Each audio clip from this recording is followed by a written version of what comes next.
Hello, അപ്പോൾ നമ്മൾ ഇന്ന് വന്നിരിക്കുന്നത് നമ്മുടെ കുഞ്ഞിപ്പെണ്ണിൻ്റെ 1ാം ബർത്ത്ഡേൻ്റെ വിശേഷങ്ങളൊക്കെ ആയിട്ടാണ്. ഫെബ്രുവരി 24-ാം തീയതിയായിരുന്നു ധ്രുവിക്കുട്ടീൻ്റെ ബർത്ത്ഡേ. അന്ന് നമുക്കങ്ങനെ വീഡിയോസൊന്നും പോസ്റ്റ് ചെയ്യാനായിട്ട് പറ്റിയില്ല.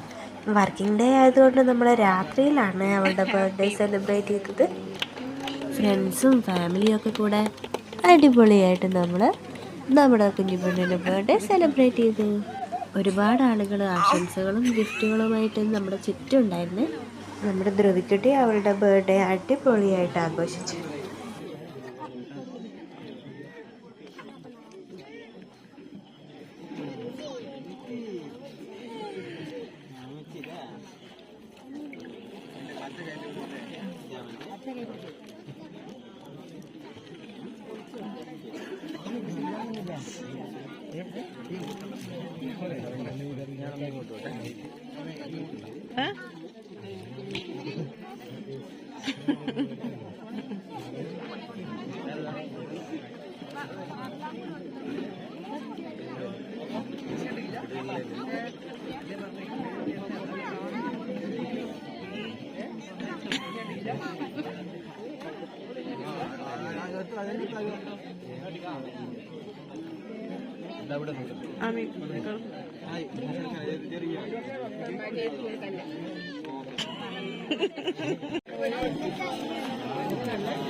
മാമനാവിക്ക് കൊടുത്ത്